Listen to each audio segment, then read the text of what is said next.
On level 2 of the parking deck, as you can see, it's being used.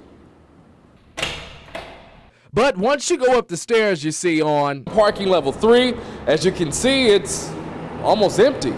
City leaders are pleased with what's going on here in this area so far. While some say what's happening here in the Laney Walker redevelopment, they're saying it could be a form of gentrification. The other half of the story is that the leaders over at the Housing and Community Development, they say this is not gentrification, and what he's saying is totally untrue. Some are hoping for a clear line that addresses the fact of the matter as to if one commissioner can direct one department head to do something, because right now that line is just a little faded.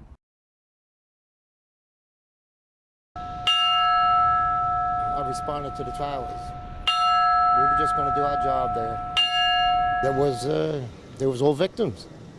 And between both towers coming down and so much rubble, it was really hard to find anybody alive. There was very few. There were so many people that lost their life that day that it's important to remember so that we can show honor and respect. But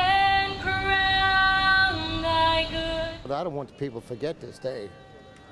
And I want the first responders to always be remembered because they were brave and they did a great job, everyone. It's important to remember so that we can remember how important life is.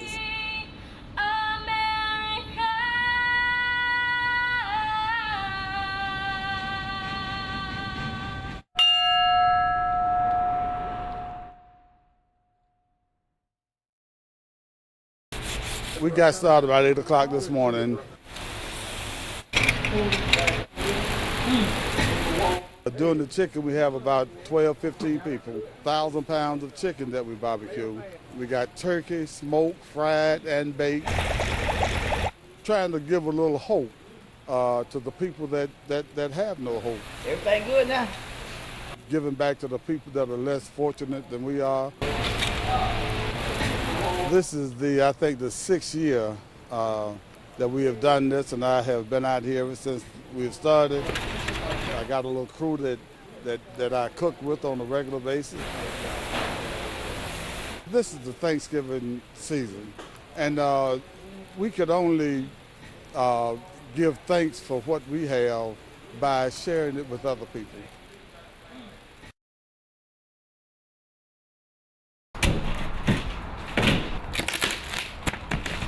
To turn back the block, you need that and even more of this. We were working on painting the houses. We did demolition on one of them. We knocked out some walls and some old drywall. Tim Snell and Brendan Quirk are in the group of 50 E-Z-GO and Textron employees that volunteered on Broad Street. They're out-of-towners, but glad to leave their mark. It's definitely a good feeling, to do anything you can and get something positive accomplished. Knowing that someone will be able to live in this house and, it'll become a home for them, that's really it's really rewarding to know. They're helping out a local nonprofit called Turn Back the Block. Homes are donated to the group, volunteers fix them, and then they're sold to those with poor credit. But the great thing is, to me, that it's volunteers that are doing this. This is what the houses look like when they're first donated to Turn Back the Block. And this is what a house looks like once they finally started working. And this is what it finally looks like to turn back the block. 2 homes are finished on this block, and they still have 2 more to go. Turning back the block, 1 hammer, 1 house at a time.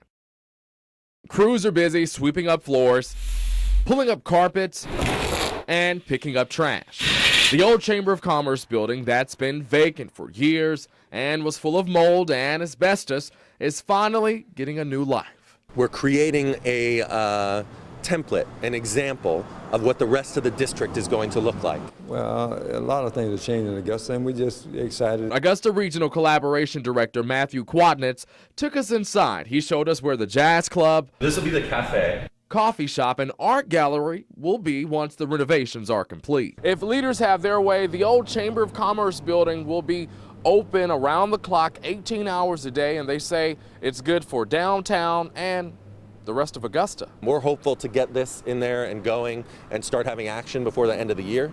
The renovation is going to take a lot longer. In our dreams, the renovation includes a rooftop bar. The city spent $100,000 to fund the upgrades. A portion of the proceeds from the bar and coffee shop will be spent on other projects, and customers will then have the chance to vote on what's next for the program. And while this building is getting lots of attention, right across the street there's another empty, run-down building. It's proof leaders still have more work to do.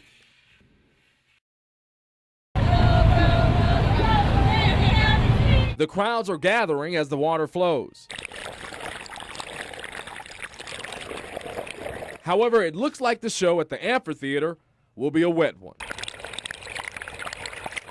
So have you ever seen it this high before? No, I've been here since 2001, and we've been in a drought for so long that usually you'll have about 10 feet, that would be 10 feet above the river's highest point.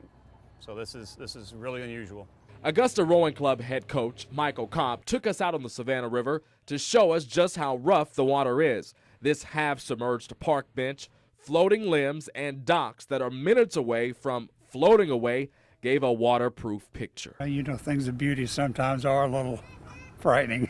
Augusta Crime Stoppers Griff Griffin agrees. All these moccasins, and there are thousands of them that lived on this river, are now in people's sewers, and they're coming up through your drain. We're on your side with 3 things to keep you safe with these murky waters rising.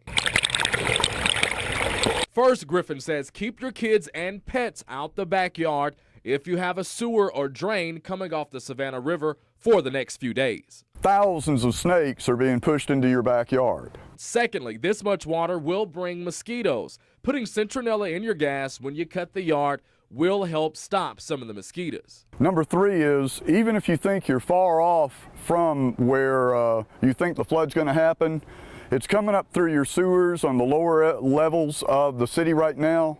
Avoid the lower levels of the city right now.